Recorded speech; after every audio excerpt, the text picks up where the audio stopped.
Welcome to the Liquidity Event, a show about all things personal finance with a laser focus on taxes, financial independence, and equity compensation. Hosted by AJ and Shane of Brooklyn FI, each episode will focus on a personal finance topic, some driven by news headlines and sometimes driven by listener questions. And sometimes you'll just get two money nerds rambling about what they think is interesting. Just a quick note before we get started, this podcast is for informational purposes only and should not be considered tax or investment advice. Welcome to the Liquidity Event. We are your hosts, Shane and John Owens, pinch hitting for AJ today. Sorry, I thought you were doing the whole intro. Threw it off there. And special guest co-host, John. Welcome aboard, John. Yeah, we're rough and tumble. We have guests today, so expect a little shooting from the hip today. Folks, this is episode 108. We will be recording this on June 18th, 2024. It's going to air on June 21st. Quick reminder to the listeners, we will answer your questions on the pod. If you leave us a message, you can disguise your voice, use a fake name, do a CIA level, what do they call it when they black people out? They talk like they have like the... Oh, yeah, like the 2020 informant, the old mob boss type thing. Yes. Yeah, the informant voice. You can do the informant voice. You can do that at memo.fm/liquidityevent.com. John, how we doing, buddy? I'm doing pretty good. It's like 95 degrees here in Pennsylvania. I'm coming off a nice kickball win last night for our team. I got taken out at first base, got dusted, knocked right over. Thought I wasn't going to be able to walk today, but not as bad as I thought. And enjoying the summertime weather. How are things in Mexico City? I'm sorry, you got your ass kicked playing dodgeball or no, kickball. Kickball. Dodgeball I played for 8 minutes over the winter and quit because they broke my glasses. And I said, the hell with this, I'm done. Dodgeball's not a game for people with glasses. No. Do you ever Especially wear contacts, people... John? Have I ever? Yeah. No, I never tried it. I don't know. I feel like it would look weird. I don't imagine this guy. You gonna trust this guy to manage your money? No fucking glasses, no hair. What's going on up here? Speaking of managing your money, for those of you who don't know, Mr. John Owens is one of the 3 partners here at Brooklyn FI and was recently promoted to managing partner of Brooklyn FI. So you got a heavy hitter on the pod today out of Lancaster, Pennsylvania. Thank you. Didn't AJ, where's AJ right now? She's in Scotland or she's on St. somewhere Andrews? in Europe. Yeah, somewhere over there. And but she was in Lancaster a few weeks ago and with a couple friends and we had a blast. I think AJ just imagined Lancaster was this kind of farmland that I lived in the middle of. And we went out, good dinner, grabbed some drinks, hung out a little bit, went to a beer garden. And so, yeah, folks, if you're looking for a slightly lower cost of living in a nice place, it's only a 3-hour train ride from the city. Come to Lancaster. Which city? New York City, sorry, not a 3-hour train ride. It's not a 3-hour train ride from Mexico City. We trained him well, y'all. we trained him well. The city. Thank you, sir. The city. Yeah, I mean, Lancaster, Pennsylvania has been. I knew it was fire. It's like on the top 10 list of small towns in America. It's like number 1 usually, isn't it? It's a top small city, really popular place to retire. Not that means anything for me anytime soon, but it's a great spot. What about you, Shane? What have you been up to? I feel like you've been gallivanting a lot lately.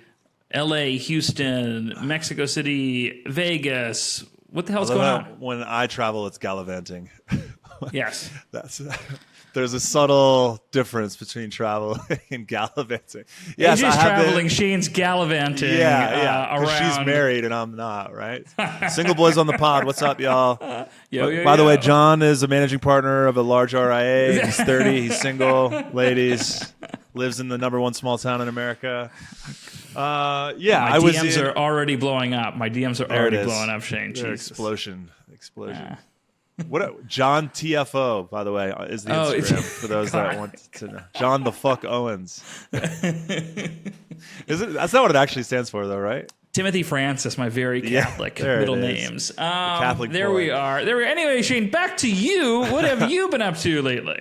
Yeah, I was in LA for a bit let's see, I had to go to my nephew's graduation in Houston. Niece and nephew graduated. They're going off to college and trade You rode school. a mechanical bull at this party? In a suit. Okay. In a suit. I rode a mechanical bull in a suit. I got some DMs on that one. Okay. Then I went to LA for a week because I had to go to Vegas for a week after that. And I wanted to go see my friends. My friends were going through a breakup. So I went and visited him. and held his hand, had a couple of martinis at the Dresden in LA. Shout out to them. And then, Vegas for a week with Intuit. Was a booth guy. I was an official booth bimbo for a week, which was super fun. And AICPA's Engage, using my network of accountants to draw people into Intuit's products. And then we went back to LA and we recreated the Sideways tour from the movie Sideways. Shout out to anyone that is a big winehead, Paul Giamatti, Thomas Hayden Church. We stayed in the hotel that they stayed at in the movie, hit some of the same locales. It was super fun. Love to have a travel trip with an I-10 built around something unique like that. I did Iceland one time. We went all the places that Sigur Rós played when they came back to their homecoming tour of Iceland. It's just like a really cool way to give yourself an I-10. Yeah, that's a fun way. Didn't you do? If I remember correctly, did you or was it somebody else here on the team that did like a New York City subway challenge, a subway stop challenge a few years ago? So I'm a very competitive person, even with my friends. Like sometimes they hate it. And my buddy told me, he showed me a map of all the subway stops that he'd been to. And I got super competitive because I lived in New York longer than him. Mm-hmm. You can Google this, by the way, subway stop counter, and you can point all the subway stops you've been on. I think there's like. What's that? What was that? Did you hear that? I heard that. Yeah, it sounded like a horn or something. You're right there, Shane. That was crazy. I don't know what the hell that was. All right. Anyway. Air raid sirens in Mexico City, folks. We have your live coverage here on the Liquidity Event. What? Well, I hope it's not an earthquake siren because we get an earthquake about once a month here, and I have to hit the roof. But anyway, maybe we'll cut that out. Maybe we'll leave that in for a little fun. All right, let's leave that in. Let's leave that in. Yeah. So if the pod suddenly goes black, your boy is falling from the 7th floor. Anyway, should we get into the article? What do we have this week, John? Yeah, we've got a really interesting article about what can go wrong with beneficiary designations, and it's from the Wall Street Journal. This story's been around for a little while, but it's kind of playing out now. And I'll give a little bit of background here, Shane, and then we can start talking about it. So the TLDR is we have a guy named Jeff and a gal named Peggy, and it's the late 1980s. They're living together. I feel like you're making these names up. No, these are the real names, actually. Well, it's Margaret and Jeffrey, but anyway, she goes by Peg. Anyway, so it's the late 1980s. They're in love. They're living together. He adds her as a beneficiary on his 401k. They break up because he wants something different. He's looking for, not looking to have kids, not looking to get married, where Peggy is looking to do that with her life. And so, Jeff moves on. He meets Mary Lou. They stay together till 2014. In 2015, Jeff dies at the age of 59 without any kids, without being married. After mucho gallivanting. A lot of gallivanting, absolutely. Right. A lot of gallivanting, couple cats.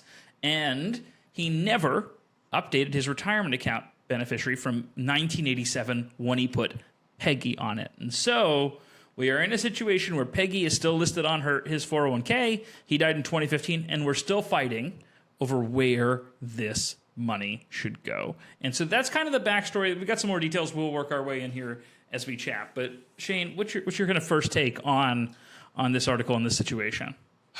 Okay, so in summary, this guy starts working at Procter & Gamble in the 80s, and he works there his entire life. Exactly. Very boomer. Dies in 2015. That's very boomer-pilled, first of all. Yeah. Shout out to him for keeping that same job for 30 years. Very loyal, love a loyal employee, love a loyal team member. Love that. Yeah, that's very cool. I mean, how cool would that be, not only if our employees worked here for 30 years, John, but if like anybody worked, that just doesn't happen anymore.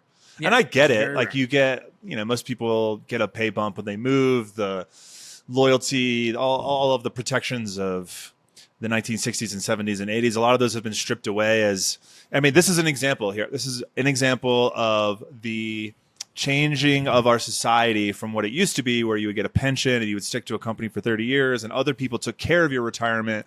We've now transitioned to you have to take care of yourself, right? 401ks are designated contribution plans, which means that what you get paid out of them depends on what you contribute to them, as compared to a pension where it's a defined benefit plan where the longer you work there defines how much you're going to get, defines your benefit in the long run, right? That's not exactly how those terms work, but it's a way for me to think about it. So what we have here is a guy guy that was probably used to, he started working in the 80s before I was born, used to the defined benefit plans, doesn't realize that he is now in control of his own retirement and has to change beneficiaries. He probably did a set it and forget it, which is awesome.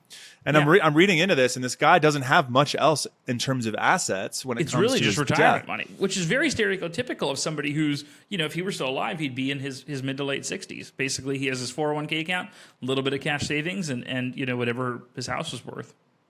It's crazy. He starts working here in his mid-20s. His girlfriend wants to have babies. He's not ready for that. He seems kind of like a gallivanter because even when he does die at 59, he still doesn't marry his long-term partner. Correct. And he dies with a $66,000 house, which is crazy to imagine. Like, where the hell are you getting to see? Like, that's fair market value at death. Folks. The Central America of the United States. And then he has $1 million in a 401k. Like, what? And he's got a couple used BMWs and some cats and a live-in. Like, this is nuts. What was he going to do? He broke up with the live-in girlfriend in 2014. He died in 2015. And so he was single when he died. Was she killing him? Or did he die because he lost her, John? Not sure. Who knows? Who knows? Did she kill him because they broke up? How quickly can we get canceled on this podcast here today, Shane? We'll test the limits. 10 minutes in. How? This is crazy. He's got $1 million in a 401k and he lives in a $66,000 house. Frugal or dumb, John? Did he just not know what he had in the account? Frugal, no frills kind of guy. I'm guessing this is a guy who worked in a P&G plant, who lived in his rural brother was a Pennsylvania. mechanic. Yeah, and I think he just kind of stayed away from it. I think when he died, the account was worth like $750,000. It's grown quite a bit since then. It's worth 1.1 now. But I think he's just some guy who there's a good, Procter & Gamble probably had a good match for somebody who was loyal like him, and he probably put some money away in there, and it was like, well, he died at 59. You can't touch your retirement money by and large until 59 and a half, right? And so this is money he couldn't really get to. If he quit after 55, there's a provision where he could get it out of his 401k without penalty. But do you think he died because he was so excited to finally get access to the $1 million? He's living in a 66,000. He probably would have kept working. I'm guessing, this guy was probably going to work until he was in his mid to late 60s. And so I wonder why they didn't put more details about him in the article. Maybe they were unsavory. It's all about the brother really trying to get. I mean, maybe we should clarify like the technicalities here. So what's going on here now? Yeah, you got it. So we've got Peggy. She's the ex-girlfriend from the 80s. She is the one who's listed as the beneficiary on the account. Right, he filled out one for piece 30 years. Filled out one piece of paper. They've got a screenshot of the paper in the article. In 1987, he listed what's the relationship. He described her as cohabitator on the beneficiary form, which is just like a funny way. Not to even girlfriend, someone. Not girlfriend, not partner. Cohabitator. yeah. Just maybe that's why she left him. Right, so cohabitator. This is my cohabiter. Okay, love of my life. Very matter of fact. Okay? You don't have to put anything special. So there. that was the relationship. Then we have Jeff's brothers, who are the ones who are making claim to this. They're basically saying this was a fluke. Jeff never intended for somebody who he broke up with nearly 30 years before he died, to be the person to inherit this money, right? Fair point. Very likely the case that he didn't want Peggy to get the money. Then there's Mary Lou. He was with Mary Lou for a very long time. They broke up. Wait. Just to recap, his two girlfriends are Mary and Peggy Lou? Peggy and Mary Lou. Peggy and Mary. Okay, got it. This is like a comic book situation. It's like a sitcom. This is his buddy Jughead? Yeah, exactly. Anyway, so then you have Mary Lou. Mary Lou was his partner for a very long time. They never got married, though. And so there was some claim being made to the money. One of the things the P&G looked into was, does Mary Lou have a claim to the money under common law marriage, right? Were they common law married? They were not. That determination was made. And so now, basically... And common law, John, is... What's common law marriage? Basically like, hey, we've been living together, our affairs are all intertangled, we've never done the legal thing of getting married, but, in the eyes of the law, are we married? Common law marriage has largely been done away. I'm not a lawyer, but it's largely been done away with. It was more of a, a thing in decades gone past. But ultimately, this is what I thought was interesting. So good old Peggy... is her lawyer was interviewed for the article, and he basically said, the form is the form. The form says what the form says. Like, I don't know what you want me to tell you, bro, but he has her listed on the form. The form dictates where the money goes, and she's getting it. Tough shit if you're Jeff's brothers.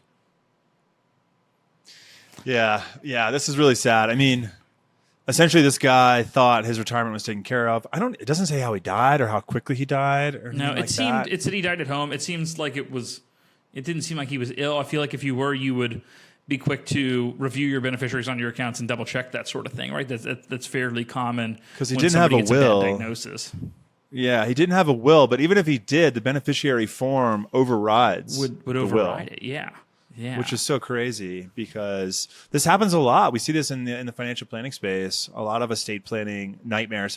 Estate planning nightmares are a really fun thing to watch in the financial planning space as well. It's like not a fun thing to participate in. Not a fun thing to participate in. No, and like for any listener that is not a financial advisor, the main purpose of keeping all of these documents up to date and reviewing all the beneficiary forms and jumping through all the hoops is to make sure you don't leave a nightmare behind for the people that you care about the most, right? Correct. Yeah, and I think like if you look at this situation, one of the reasons why Jeff is not, is in this situation is because he never got married, right? And there's so many provisions in the tax code and regulations that protect people who are married, and so even if Jeff never updated the form, okay, from Peggy to his brothers or whoever, and then he got married, and he was married in 2015 when he died, then the money would automatically go to his spouse under ERISA, as it was an ERISA plan, which is one of the big regulations that covers retirement accounts that we deal with in the industry. But because he never changed it, it is what it is. He would have been better off leaving the money to his estate in 1987, which is not something you typically recommend people do on retirement accounts because of stretch rules for beneficiaries and that sort of thing. An estate's a bad beneficiary to get a retirement account in most instances. But in his case, the money would end up with his brothers or his family and not with his ex from 30 years ago, which is where things are headed here. I mean, they haven't made a final determination. P&G has not actually distributed the money, but... Do you think she'll give the money to the brother? Hell no. No. Especially not if you litigated it for all these years. Yeah, she would have done that in the first place, right? Can you imagine being a person that dated someone like in their 20s, you broke up with them because they didn't want what you wanted, you had kids with somebody else, raised those kids for 30 years, and then somebody says, hey, the guy you dated back in your 20s accidentally left you money. Do you want to keep it and fuck over his family? And you're like, yeah, for sure. Yeah, I'll be keeping that. How bad was that breakup? I mean, there's no way it's 30-year revenge grudge bad. Like, she had kids. Was like, yeah, no, come on. I think it's so you imagine a scenario where, and I don't know much about Peggy or her financial situation. I don't want to make assumptions, but like my guess is that inheriting $1 million plus $1.2 million is a life-changing thing, and to pass up on that when you're under no obligation legally to do so. I think that's part of the calculus. No, I'm appealing to the better angels of Peggy's nature. Of course, she would never. Nobody would do that, right? Just give away $1 million windfall that suddenly came tax free, by the way. Well, so what could Peggy do here, right? This is all pre-tax. It's all pre-tax dollars. I'm going to assume. I'm sorry, I'm confusing Peggy and Mary. Is Peggy the prior girlfriend, and Mary is Peggy's the one from 1987 that's on the form. Okay, Mary Peggy Lou's Pryor, the one who was with him for all those years. Right. So Mary Lou mature, Peggy Pryor. Got it. So, but here's the thing, though, right? It's a 401k. All these monies are pre-tax dollars. So whoever inherits the money needs to pay tax on it, which is still a good deal. Don't get me wrong, right? You'd still rather pay the tax on it and take the distributions. But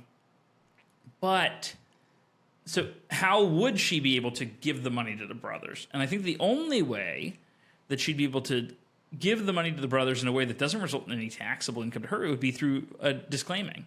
If she were to disclaim the inheritance and say, I don't want this, I'm not taking as a beneficiary, then it would default to the contingent beneficiary, which I don't think there is one. And so then it would default, I think, to his estate. And then it would go to the brothers. But she's obviously not doing that. She's hired a lawyer. She's fought with them and Procter & Gamble about it for 9 years now, right? He died in 2015. And so ultimately... Oh, Jesus. I didn't realize that. It's been in escrow for 9 years while they litigate this. That's why it's grown from 750 to 1.1 million. Exactly. Because the market's probably up, 40, 50% since then. So it's still just hanging out there. So she hasn't gotten the money yet, but that looks like where things are going to land. The brothers are It's not her money to have anyway, buddy. Come on. Legally, it and is. By the way, I know that legally it is, but this is a case of the law, in my opinion. I understand why they're suing. I also understand the judge's opinion that like the law is the law and we have to give the money on the beneficiary form to who it's designated for. Yeah. But Jesus Christ. I mean, doesn't he have on every other asset that he has, he's got beneficiaries that are his brother. Right? Or the ex, Mary Lou, the ex Mary she Lou lived with for all those his years. So one account wife. went to her, other stuff went to the brothers, and then, then we have this going to Peggy. I think it would be different. I think one thing that would be different would be, it wouldn't change the outcome here, but might change how people feel about it, would be if Jeff had kids, right? So if there were kids that needed to be cared for because of Jeff's passing, then I think you have maybe not legally, but maybe stronger moral case to say, hey, Peggy, you should disclaim this or whatever, and make sure it goes then. But like, these are just Jeff's brothers. How much of an inheritance are you counting on from your siblings? Right? I'm not counting on inheritance from my siblings. My sister is a lot, but my sisters are hoping I die any second now. I hear. Well, John, what do you think about this? Yeah, I hear you. How much are you really betting on comes from your brother? I mean, who knows? Like, his brother's a mechanic, and he's got a collection of used BMWs. The brot's probably taking care of the boy's car like for 30 years. All those years, and he's like, well, maybe I'll get the retirement money, and I mean, but this is just a lesson for like, why? I mean, what's solving this? Ideally, technology. The fact that these beneficiary designations are not going to live on paper, handwritten notes in some drawer in some HR department going forward, right? That people have better checks on their stuff to double check beneficiaries, to triple check that they're accurate. The fact that people change jobs more these days with, just different demographics and the millennials and Gen Xers not being necessarily people who stay at companies for 30 years, by and large, right, means that you're likely consolidating these accounts, you're updating these beneficiaries more quickly, and so it should help reduce the incidence of this happening. But this is just to talk about all the pieces coming together in the wrong way for somebody who didn't want it. I mean, just to circle back, I like how you're focused on solutions here. I have a solution that I'm going to bring up, but I just want to circle back to like why Procter & Gamble is even liable here. So they moved all their paper forms into a digital format, and then a notice comes up when you log into the website. First of all, this guy works in factories, lives in a $66,000 house, probably doesn't have a laptop at the house, right? Probably isn't like a computer nerd, right? He's like making diapers on the factory floor, doesn't go to college, type of, not to like paint him with a wide brush, but like I'm just saying that we've moved to a digital atmosphere. We've also moved all of the responsibility onto the employees these days. It shows the warning. You don't have any beneficiary designations online. Any prior beneficiary designations on file with the plan will be retained by P&G, but are not viewable on this site. So Procter & Gamble moved everything digital except for prior beneficiaries. So he didn't get a chance to see his old beneficiary form from 20 years ago and be like, oh, wait, I should definitely update to my current spouse. So that's why they're getting warned. Also, like no one speaks fiscal, language. Nobody has the lexicon that you and I have, John. Like, unfortunately, it's really hard to service a client that makes $60,000, $70,000 a year. I mean, this guy did have $1 million, but traditional financial planning people do not service these clients until they retire, right? Until they can manage the assets. He was probably at an age where he was starting to think about maybe hiring an advisor to manage this money when he could take it out of the Procter & Gamble 401k. I mean, he's in Sullivan County, Pennsylvania. There's probably about an Edward Jones guy on every corner that would love to manage his money. And that's when he was going to start getting advice. And I've worked with this type of client, at my old firm, where it's like, hey, I'm in my late 50s, early 60s. I don't want to talk about exes on the podcast, John. We've talked about this. We don't exactly. And they come in and they're like, I saved all this money. I think, can I retire or not? They don't know the answer typically, and that's why they keep working. But yeah, I think definitely a situation. A lot of lessons to take away from this one. So Shane, let's just ask you this, okay? Think about somebody you dated. Oh yeah, no, I want to do my solution. I want to. Solution. Okay. I enjoy a would you rather or or whatever you're about to get into, the hypothetical you're about to get into. But my solution to this is that we need to change the forever nature, the 10-year nature, the unexpiring nature of the beneficiary forms. Okay. Essentially, I think, first of all, Procter & Gamble, they probably, whoever their plan administrator is probably getting paid a fee to help administer the account, right? Yes. Which probably also includes financial advisory services, which probably also require an occasional check-in. Hey, how do you feel about your plan? Do you want to switch things up? Should we change your beneficiary designation form? That should have been a required update at some point over 30 years of this guy's life. But absent that, I don't think it's required. I don't think it's required. Absent that, I think we need expiration dates on beneficiary forms, right? Like, I don't know, like, or a box that says, if I haven't changed this in 10 years, it goes to my trust or my estate or my current will, or my will, or my current spouse, like something that says, keeps this from happening. Yeah. Right? Like a required update. Negative consent. Okay. A negative consent. Here's your thing. Your beneficiary will stay as Peggy unless you sign this form and send it back to me. Right? Unless you complete this thing. But right now your beneficiary is Peggy. FYI. And that form goes out every 5 years to somebody saying, hey, need you to validate this. Yeah. Yeah. Every 5 years. That checks out. Right? That's negative fair. consent. I love that. What were you going to ask me? I was going to ask you, okay, imagine that you got a phone call from the 401k plan administrator at Fidelity or something like that, and they were letting you know that your ex from your early 20s had left you as a beneficiary on the account, and you stood to inherit $500,000, even though you haven't talked to this person in years. Maybe you're not on the best of terms. Maybe things didn't end well, whatever it might be. What are you doing? Yeah, I mean, that's kind of what I didn't realize you were going to ask me that earlier when I did my proposal, but yeah, I don't know, man. I guess it depends on my personal financial. Like, I don't have kids, I don't have a wife, I don't need the money. Like, yeah, I'll probably, if there's someone, I'll take a look at who's going to inherit it in their life. Yeah, are they a junkie? I mean, are they? I would love to think, John, that I would give it to whoever we can qualitatively analyze who should have received it, absent this weird law overriding it. Yeah, I'd love to think that I would give it to some cause that I'm passionate about, my camp, for example. But like, I honestly would probably buy a boat. All right, moving on to there we go. A nice little 2024 Fontaine Peugeot catamaran, about 41 feet, 3 cabins, 1 for the master, 2 for guests. Probably have it delivered to the Mediterranean. Shane Mason in the last 10 to 15 years, please log into your retirement account and double check your beneficiaries. Again, this is a public service announcement. I have never dated anyone with money, John, so I don't. There you go. There you go. How to solve this problem real easy. Awesome. Let's do one quick listener question before we wrap it up here, Shane. Let's ride. We got one where somebody's looking to invest in a property in upstate New York with some friends.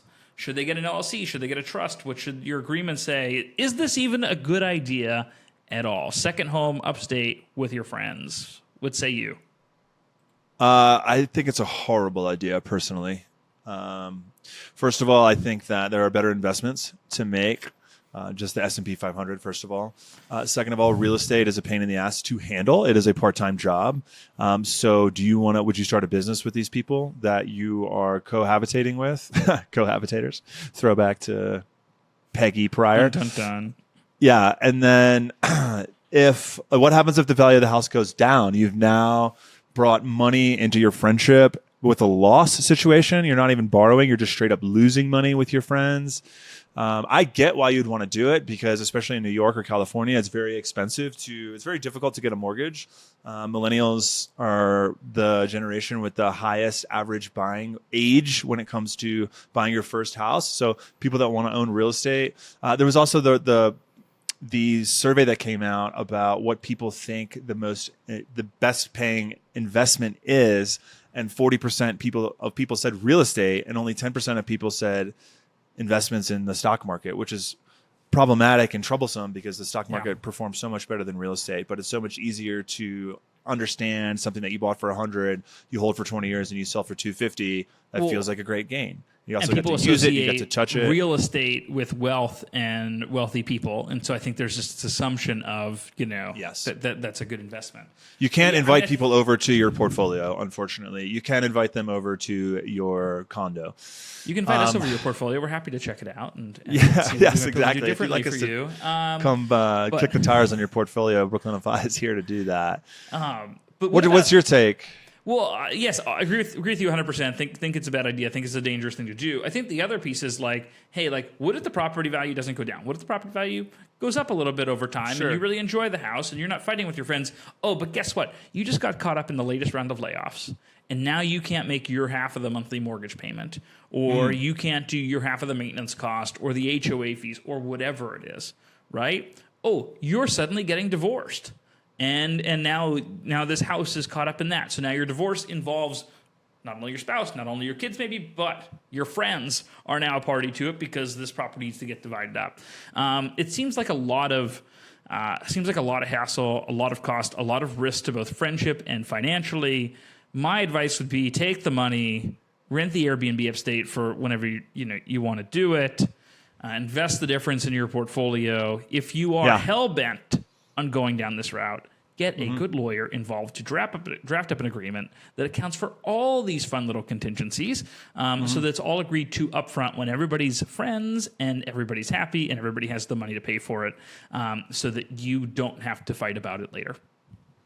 I hear you. Now, to counterpoint, just for the sake of that argument, if you already own your primary home and the other people on this deal also own their primary homes and they're financially secure, that kind of changes the algebra a little bit, right? Like it's a second home that maybe it's in Aspen or maybe it's like close to a mountain that you guys want to ski down together, and you guys have the spare change. Maybe it's a $200,000 house. It's not going to financially bankrupt you if it goes down in value by 25%, right? Then you're buying. I do agree that it's nice to own the locks to the doors, right? Because with an Airbnb or as a renter, anything can happen. They can cancel your lease, and they can change the locks, and you don't have the legal rights to the property. That's the only space where I would maybe something goes down in the city. Worst case scenario, it's like disaster proof. Like something goes terribly wrong in the city, and everyone's heading COVID, upstate, and you want to get the hell out of your tight apartment and have some space, right? It's that sort of scenario. Yeah. Then you've got an insurance. This is an insurance deal, essentially. Then that makes more sense to me than buying maybe a first house as a rental investment. I prefer this to be something that you're just, and then definitely get an LLC, definitely get a good CPA, because hopefully you're going to be renting it out in between, and you're going to have to do the taxes, and then you're going to have to split up the income amongst multiple people. That's a nightmare as well. Like you got to be prepared for a lot of financial issues. I don't like money between friends. It's just your friendship gets rarer and rarer as you get more and more money, as you get older and older. So to jeopardize that, something that's very important to your mental health for the sake of an investment, I think that's counterintuitive. I agree. I think that's a good last word to leave us with there, Shane. But great to be back on the pod. I'll be back next week. AJ's still traveling, so I'm back, it'll be the Johnny two of boy. us running it back for episode 109 next week. Thanks so much for listening, folks. Email us your financial problems at liquidityevent@brooklynfi.com. Leave us a voicemail at memo.fm/theliquidityevent, and we'll play it on the air. Show notes at brooklynfi.com/episode 108. And if you're a Stan, you can leave us a review if you want to be weird about it. For Shane Mason, I'm John Owens. This is episode 108. Thanks, y'all.